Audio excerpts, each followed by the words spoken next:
હે everyone, welcome to my YouTube channel. અને આજે આપણે જોઈશું પ્રોપર્ટીઝ પેનલ કેવી રીતના કામ કરે છે. તો સૌથી પહેલાં આપણે લઈ લઈએ એક રેક્ટેંગલને અમે ફ્રેમની અંદર ગમે ત્યાં જઈને તમે ક્લિક કરશો એટલે એ 100x100ની હાઇટ વિથવાળું રેક્ટેંગલ આવી જશે. તો હવે અહીંયા આગળ પ્રોપર્ટીઝ પેનલમાં સૌથી પહેલાં તમે જોશો તો એ છે પોઝિશન.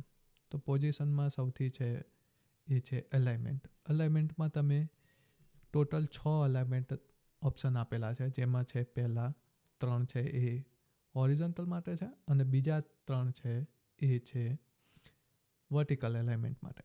તો હોરિઝોન્ટલ આપણે પહેલાં જોઈ લઈએ. તો હોરિઝોન્ટલમાં સૌથી પહેલું છે એ છે અલાઇન લેફ્ટ. તો લેફ્ટ કોઈ પણ ઓબ્જેક્ટ તમે ગમે ત્યાં મૂક્યો હશે તો એને લેફ્ટની અંદર જતું રહેશે. ઓકે, તો અહીંયાથી આપણે લેફ્ટ, ઓકે, કોઈ પણ જગ્યાએ કોઈ પણ પોઝિશન ઉપર મૂકશો ત્યારે ગમે ત્યારે તમે ક્લિક કરશો લેફ્ટ ઉપર તો એ અલાઇન લેફ્ટ થઈ જશે. પછી છે અલાઇન હોરિઝોન્ટલ સેન્ટર, એટલે હોરિઝોન્ટલ સેન્ટરની અંદર આવી જશે. ને પછી છે રાઈટ, ઓકે, અલાઇન રાઈટ થઈ જશે. હવે મારે આ ઓબ્જેક્ટને એકદમ ફિટ ટુ ફિટ સેન્ટરમાં લાવવો હોય તો શું કરવાનું? અહીંયાથી હોરિઝોન્ટલ સેન્ટર અને અહીંયાથી વર્ટિકલ સેન્ટર, એટલે અહીંયા આગળ આ ફ્રેમની સેન્ટરની અંદર આ ઓબ્જેક્ટ આવી ગયો છે. ઓકે, હવે તમે જોશો તો પોઝિશન. હવે પોઝિશનની અંદર એવું છે કે ત્યાં આગળ તમે જોશો તો એક્સ એક્સિસ ને વાય એક્સિસ, કદાચ તમે મેથેમેટિક્સ ભણી ગયા હશો તો એની અંદર હતું એક્સ એક્સિસ ને વાય એક્સિસ. એ ઓબ્જેક્ટ કઈ પોઝિશનમાં પડ્યો છે એ તમે જાણવા માગતા હોય તો અહીંયાથી તમે કસ્ટમાઇઝ કરી શકો છો, પણ એનો ખાસ ઉપયોગ નહીં થતો, તો એને આપણે બહુ યુઝ નહીં કરતા. પછી છે ટ્રાન્સફોર્મ એટલે અહીંયાથી તમે કોઈ શેપને રોટેટ કરવા માગતા હોય તો રોટેટ કરવા માટે તમે અહીંયાથી રોટેટ કરી શકો છો. એકદમ ફૂલ્લી કસ્ટમાઇઝ. જ્યારે તમે રોટેટ કરશો ત્યારે એની એક્સ એક્સિસ અને વાય એક્સિસ પણ પોઝિશન ચેન્જ થતી દેખાશે. તો તમે અહીંયાથી જોઈ શકો છો. ઓકે, હવે આપણે એને 0 કરી દઈએ. હવે તમે જ્યારે શિફ્ટ સાથે એને રોટેટ કરશો ને ત્યારે તમે એને ફિક્સ રોટેશન જોવા મળશે. ઓકે, 45 છે, 75 છે, એ ફિક્સ રોટેશન એમને કાઉન્ટ કરીને જ રાખ્યા છે, એટલે તમે એનું ફિક્સ રોટેશન જ જોઈ શકશો. પછી છે લેઆઉટની અંદર તમે એની હાઇટ વિથ નાની મોટી કરવા માગતા હોય, જેમ કે આ છે 186, તમે એની હાઇટ વિથ નાની કરવા માગતા હોય તો પણ અહીંયાથી તમે ફૂલ્લી કસ્ટમાઇઝ રીતના કરી શકો છો. પણ હવે એની બાજુમાં છે એક ચેન આઇકન, જ્યાંથી તમે એના ઉપર ક્લિક કરશો એટલે એક આવું આઇકન થઈ જશે. ઓકે, એ વિઝિબલ થઈ ગયું છે. હવે તમે એની ખાલી વિથ કોઈ પણ લખશો એટલે એની હાઇટ પણ ઓટોમેટિક એટલી જ લઈ લેશે. એનો યુઝ એના માટે થાય છે. જ્યારે તમે એને પર અનક્લિક કરેલું હશે ત્યારે તમે અહીંયા આગળ લખશો તો એ વિથ જ કાઉન્ટ કરશે, એટલે એનો ખાસ ધ્યાન રાખવું. પછી છે એપિરિયન્સ, એ આપણે આગળના વિડીયોમાં જતાં જોઈશું. પછી છે ફિલને કેવી રીતના યુઝ કરે છે. તો ફિલની અંદર મોસ્ટ ઓફ અહીંયાથી જ્યારે તમે ક્લિક કરશો ત્યારે એક પોપઅપ ઓપન થશે અને એની અંદર જઈને તમે ટ્રેક કરશો ત્યારે તમે એક જ કલરનો જોવા મળશે, જે તમે અહીંયા આગળ ચૂઝ કરતા હશો, એ જેને કહે છે સોલિડ કલર, જ્યાં આગળ એક જ કલરનો યુઝ કરીને તમે ડિઝાઇન કરતા હોય. પછી છે ગ્રેડિયન્ટ એટલે એક કલર અથવા એનાથી વધારે કલર તમારે એક જ શેપની અંદર કરવા હોય ત્યારે તમે આનો યુઝ કરી શકો છો. જેમ કે ઇન્સ્ટાગ્રામનો લોગો જે છે એની અંદર એક કરતાં પણ વધારે કલર્સ યુઝ કરેલા છે, એ આવી રીતના કરેલા છે, પણ એમની શેપ કંઈક અલગ છે એટલે એ કોઈ પણ થઈ શકે છે. ઓકે, જો છે પછી છે કોઈ પણ તમે કલર લઈ શકો છો. ઓકે, એની અંદર પણ ઘણા બધા ઓપ્શન આપેલા છે, જેમ કે આ લિનિયર છે, એની જગ્યાએ રેડિયલ કરશો ત્યારે તમે એને જોશો રેડિયલ કલરની અંદર આવી રીતના યુઝ થાય છે. પછી છે એંગ્યુલર, એન્ગ્યુલરથી તમે એનો કલરનો યુઝ કેવી રીતના થાય છે એ તમે જોઈ શકો છો.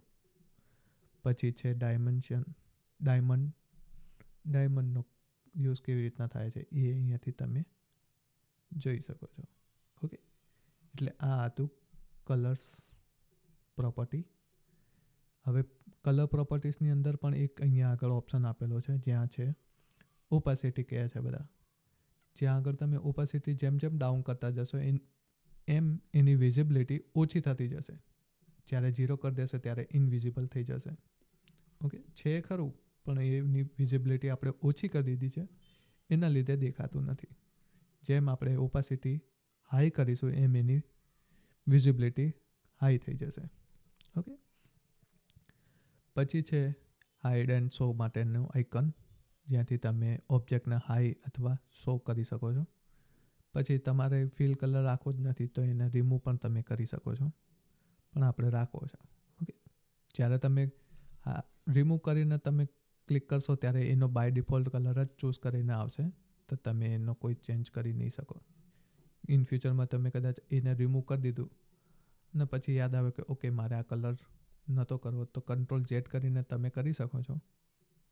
ઓકે, પછી છે સ્ટ્રોકનું પણ કામ એવું જ છે.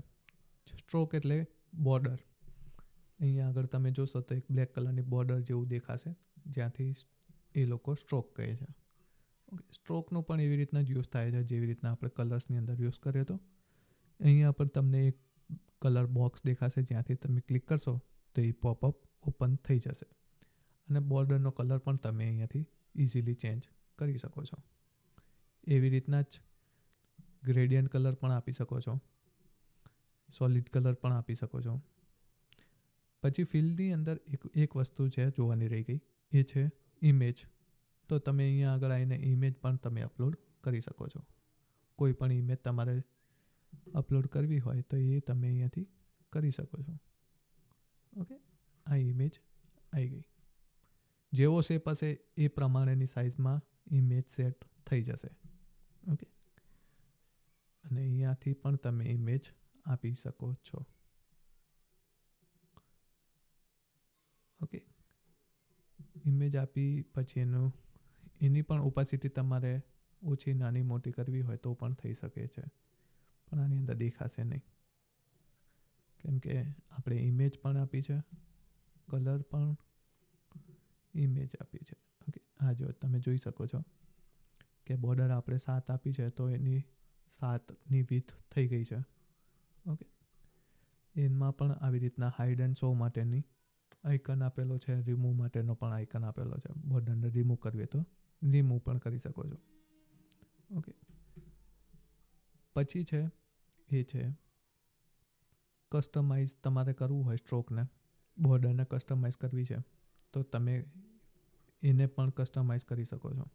જેમ કે આપણને સાઈડ પેનલમાં સાઈડ બારમાં બોર્ડર નથી જોતી તો 0 કરી દઈશું, ઉપર પણ નહીં જોતી. ઓકે, આવી રીતના આપણને બોર્ડર રાખવી છે તો પણ તમે રાખી શકો છો. પછી તમારે આની અંદર બીજું છે એડવાન્સ સ્ટ્રોક સેટિંગ છે, જ્યાંથી તમે સોલિડની જગ્યાએ ડેશ કરશો તો ડેશ પણ તમે અહીંયાથી યુઝ કરી શકશો. કેટલા ડેશ રાખવા છે, જેમ કે આપણે 10 રાખવા છે. જેમ જેમ વધારે હશે એમ ઓછું દેખાશે. ઓકે, આ રેત છે 3. ગેપ પણ તમે અહીંયાથી ચૂઝ કરી શકો છો કે 10ની ગેપ રાખીશું તો કેટલું દેખાશે, 2ની ગેપ રાખીશું તો કેટલું દેખાશે. હવે આ બોર્ડર છે એની અંદર ડેશનું પણ તમે કસ્ટમાઇઝ કરી શકો છો. જેમ કે આવી રીતના આપણે રાઉન્ડેડ રાખ્યું છે તો રાઉન્ડેડમાં પણ તમે જોઈ શકો છો, રાઉન્ડેડ ડેશ આપી લીધા છે.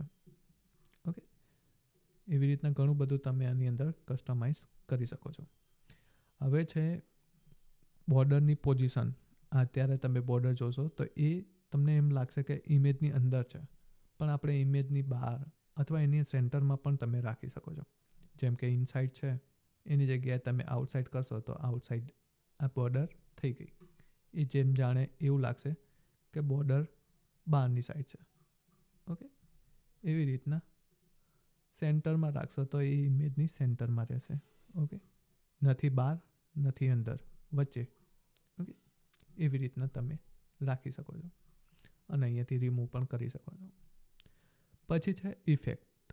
ઇફેક્ટની અંદર આ એક ઇફેક્ટ આપેલી છે જેમાં છે બાય ડિફોલ્ટ સિલેક્ટ કરીને આવશે એ છે ડ્રોપ શેડો. ડ્રોપ શેડોની અંદર એના left hand corner left hand બોક્સની અંદર ક્લિક કરશો લેફ્ટ આઇકન ઉપર ત્યારે તમને દેખાશે અહીંયા આગળ એની પ્રોપર્ટીઝ પોપઅપ ઓપન થઈ ગયું. તો પોઝિશન છે એક્સ અને વાય. પછી છે બ્લર. તમે ઇફેક્ટને કેટલી બ્લર કરવા માંગો છો એ 20 કરી જોઈએ, 8 કરી જોઈએ. જેમ જેમ બ્લર ઓછું હશે એમ હાર્ડ થતું જશે. ઓકે. પછી છે આ સ્પ્રેડ. આ સ્પ્રેડ કેટલું કરવું છે, ફેલાવવું કેટલું છે. ઓકે, એને પણ તમે કસ્ટમાઇઝ કરી શકો છો. ઇવન તમે ડ્રોપ ડાઉનનો કલર પણ આપી શકો છો. ઓકે, આ ઓપાસિટી એને પણ તમે ચેન્જ કરી શકો છો. ઓકે. પછી છે ઇનર શેડો. ઇનર શેડો માટે આપણે એક બીજો શેપ લઈ લઈએ. હવે અહીંયાથી ઇફેક્ટ આપીને ઇનર શેડોને ચેક કરી લઈએ. તો ઇનર શેડોને પણ એવી જ પ્રોપર્ટીઝ છે જેવી ડ્રોપ ડાઉન માટે છે, ડ્રોપ શેડો માટે છે. તો અહીંયાથી તમે જોશો. ઓકે, બ્લરિંગ માટે છે ઇફેક્ટ તમે ગમે તે આપશો એ અહીંયા આગળ એડ થઈ જશે. ઓકે. પછી છે લેયર બ્લર. લેયર બ્લરથી આખું લેયર જે છે સિલેક્ટ થયેલું એ બ્લર થઈ જશે. હવે કેટલું બ્લર રાખવું છે એ તમારા ઉપર છે. 200 કરશો તો ઇનવિઝિબલ લાગશે અને 40 જેવું કરીએ તો પણ બ્લર જેવું જ લાગશે. ઓકે, એવું લાગશે કે ડ્રોપ શેડો કસ્ટમાઇઝ કરીને બનાવેલો છે. ઓકે. પછી છે બીજી ઇફેક્ટ, એ છે બેકગ્રાઉન્ડ બ્લર. બેકગ્રાઉન્ડ બ્લર કેવી રીતના કામ કરશે એ આપણે જોઈ લઈએ. ઓકે, અહીંયાથી આપણે આ બેકગ્રાઉન્ડ બ્લર છે. ઓકે, બેકગ્રાઉન્ડ બ્લરની ઉપર પણ તમે અહીંયાથી કસ્ટમાઇઝ કરી શકો છો. ઓકે, અહીંયાથી તમે કલર જેવો ચેન્જ કરશો એટલે તમને ઇફેક્ટ દેખાશે કે કેવી રીતના કામ કરે છે. ઓકે. ઓકે, આવી રીતના કામ થાય છે બેકગ્રાઉન્ડ બ્લરમાં. આપણે એને મૂકી દઈએ, આને લઈ લઈએ. અહીંયાથી ક્લિક કરીશું એટલે દેખાય. ઓકે, આવી રીતના બેકગ્રાઉન્ડ બ્લરની ઇફેક્ટ આપે છે. હવે તમારે આખી ડિઝાઇન બની ગઈ છે. હવે એ ફાઇલને તમારે એક્સપોર્ટ કરીને બીજા ડિઝાઇનર સાથે શેર કરવી અથવા કોઈ ક્લાયન્ટ સાથે શેર કરવી છે તો તમે શું કરશો, અહીંયાથી એક્સપોર્ટ કરશો ત્યારે તમને અહીંયા આગળ ઓપ્શન જોવા મળશે પીએનજી, જેપીજી, એસવીજી, પીડીએફ. એની પણ ક્વોલિટી તમે હાઈ રિઝોલ્યુશન, ડાઉન રિઝોલ્યુશનની અંદર તમે રાખી શકો છો. અને અહીંયાથી તમે જોશો તો એક્સપોર્ટ ડેસ્કટોપ 1 જ્યારે તમે એક્સપોર્ટ કરશો ત્યારે એ એક્સપોર્ટ પીએનજીની અંદર થઈ જશે. ઓકે. સો બસ આજે આટલા સુધી જ. મળીશું એક નવા એપિસોડ સાથે. ત્યાં સુધી stay creative. Thank you so much for watching this video. By.